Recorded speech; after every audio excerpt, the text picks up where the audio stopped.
Good morning student. आज हम शेमुषी का चतुर्थ पाठ करेंगे बेटा। ये हमारे पास नाट्यांश है।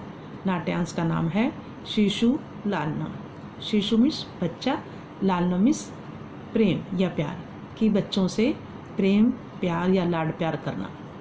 ये जो नाट्यांश है बेटा हमारे पास, ये नाट्यांश हमारे पास उत्तर रामायण से लिया गया है। उत्तर रामायण का वो सीन है कि जब लव और कुश श्री राम के पास दरबार में पहुंचते हैं रामायण गान के लिए, तो लव और कुश को देखकर श्री राम के हृदय में प्रेम उमड़ता है, प्यार उमड़ता है। उनको ऐसा लगता है कि जो ये लव और कुश हैं ये मेरे ही बेटे हैं। तो इस तरह इस लेसन में, इस नाट्यांश में जो राम का प्यार है लव और कुश के प्रति किस तरह से उनके हृदय में बाहर निकलता है, तो इस लेसन में हमें वो बताया गया है। अब हम लेसन शुरू करते हैं बेटा। सिंहासनस्थ राम, सिंहासन पर राम बैठे हुए हैं। ततः प्रविष्टि विदूषक इन्हु आदिश्यमान मार्गौ तापसौ लव कुशल लव कुश लवौ। अब देखो यहाँ पर तापसौ और कुशल लव है ना, यहाँ पर ये द्वितीय विभक्ति का प्रयोग किया गया है, लव और कुश के लिए प्रयोग किया गया है कि राम आसन पर बैठे हुए हैं। और तभी वहाँ पर क्या होता है, विदूषक जिनका, ततः इसके बाद प्रविष्ट है, प्रवेश करता है, विदूषक आदिश्य मार्गव, कि जिनको विदूषक, जो विदूषक उनको रास्ता दिखा रहा है, आदेश दे रहा है कि तुम इधर से आओ, उनको मार्ग दिखा रहा है। तापसौ तपस्वी, यहाँ देखो द्वितीय विभक्ति लगा दी ना, तापसौ कुश लव, लव जो तपस्वी बालक हैं लव और कुश, उनको जो विदूषक है वो रास्ता दिखा रहा है कि तुम इधर से आओ, इधर से आओ। विदूषक है इतः आर्यो, विदूषक कहते हैं उन दोनों को, लव और कुश को, कि हे आर्य आप इधर से आइए, इधर से आइए। कुश लव रामम उपसृत्य प्रणम्य च, जो लव और कुश हैं वो राम के पास पहुंचकर, उपसृत्य पहुंचकर और उनको प्रणाम करते हैं। अपि कुशलम महाराजस्य, और अपि भी कुशलम कुशल महाराजस्य, महाराज की, और वो महाराज की कुशलता पूछते हैं कि यह महाराज आप ठीक ठाक हो, कुशलता पूर्वक हो। राम है युष्मा दर्शनात् कुशलम एव। अब उनको राम क्या कहते हैं कि तुम्हारे दर्शन पाकर तो मैं कुशल ही हूँ। भवतो किम वयम अतर कुशल प्रश्नस्य भाजनम एवं। भवतो आप उन दोनों के लिए प्रयोग करता है, राम कहता है किम क्या, वयम अतर, वयम हम यहाँ पर, अतर यहाँ पर, कुशल प्रश्नस्य कि केवल हम यहाँ पर कुशल प्रश्न पूछने के ही भाजनम पात्र हैं, एवं ही कि क्या हम यहाँ पर केवल कुशल प्रश्न पूछने के ही पात्र हैं, हमारा कोई और रिश्ता नहीं है।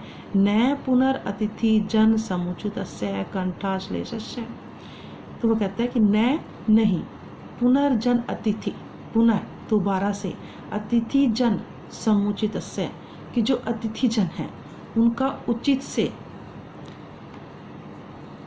जो मिलन है, कि मेरा और तुम्हारा, राम को तो शुरू से ही उनको देखकर लगता है कि ये मेरे पुत्र हैं, कि जो हमारा और तुम्हारा मिलन है, क्या जो उचित मिलन है वो कंठाश्लेषस्य, हम केवल एक दूसरे से हालचाल ही पूछेंगे, क्या मैं आपको अपने गले नहीं लगा सकता। और फिर राम क्या करता है, उन दोनों को गले लगा लेता है। परिस्वच्य, और क्या है, जैसे उनको गले लगाता है राम, तो राम की आंखों में आंसू आ जाते हैं। अहो हृदयग्राही स्पर्श, अरे जैसे ही गले लगाता है उनको, तो कहता है राम कि जो इनका स्पर्श है वो कितना हृदय को छूने वाला है, हृदय को छूने वाला स्पर्श है इनका।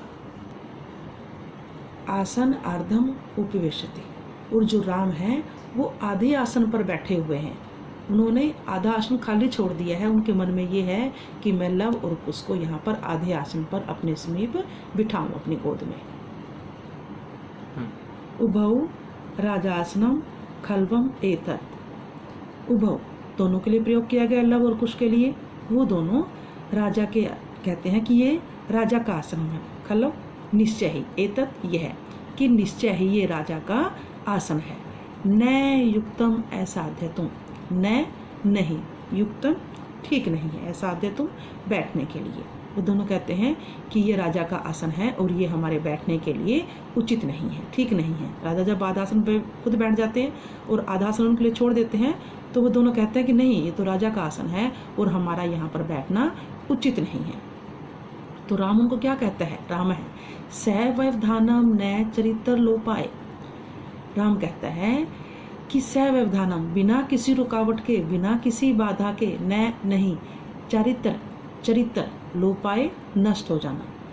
यहाँ पर क्या है, क्या कहा गया है, जब राम उनको अपने सिंहासन पर बैठने के लिए कहता है तो बच्चे अपने मन में लव और कुछ ये सोचते हैं कि अगर हम राज सिंहासन पर बैठ जाते हैं, कहीं लोग हमारे लिए ये ना सोचें कि उनके मन में लालच आ गया, सिंहासन का लालच आ गया। तो वो कहते हैं, वो तपस्वी बालक हैं, वो तो उनके मन में ये आता है कहीं इससे जो हमारा चरित्र है वो नष्ट न हो जाए, लोग हमारे बारे में बातें न बनाएं कि राज दरबार में जाकर ये तो राजा के सिंहासन पर बैठ गए।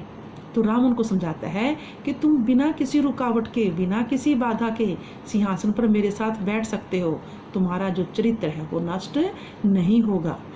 तस्माद अंकै वह हितम असाध्यताम सिंहासनम, तस्मात तुम दोनों, अंकम गोद में, वह हितम बिना किसी रोके हुए, असाध्य तुम बैठो, सिंहासनम सिंहासन पर, कि तुम बिना किसी रुकावट के, बिना किसी बाधा के मेरी गोद में आकर इस सिंहासन पर बैठ जाओ। अंकम उपेक्षति, और राजा उनको अपने सिंहासन पर अपनी गोद में बिठा लेता है, बैठने के लिए कहता है। उभव, वे दोनों मीन्स लव और कुश, अनिच्छाम नाट्यत, वहाँ न बैठने का नाटक करते हैं कि हम नहीं बैठते। जैसे बच्चे होते हैं ना, बच्चों की एक तरह से इच्छा भी हो रही होती है कि हम, कोई चीज़ होती है बच्चों के सामने, जैसे बच्चे किसी के घर जाते हैं और वहाँ पर जा गया होता है, कोई सामने कोई चीज़ पड़ी होती है तो उनका मन करता है कि हम उस चीज़ को उठा लें, और जब उनको वो दे देते हैं तो बच्चे नाटक करते हैं कि नहीं नहीं मुझे नहीं चाहिए, मुझे नहीं चाहिए। तो यहाँ पर भी लव और कुछ भी ऐसे ही कर रहे हैं, उनकी इच्छा हो रही है कि हम आसन पर बैठ जाएं, लेकिन नहीं, वो क्या कहते हैं, न इच्छा अनिच्छा का नाटक करते हुए कि हमें नहीं बैठना, नहीं बैठना। तो राजन, राम उनको क्या कहते हैं, अलम अति दाक्षिण्यन, अलम बस करो, अति दाक्षिण्यन कि इतनी चतुराई दिखाना बंद करो, बहुत होगी तुम्हारी चतुराई।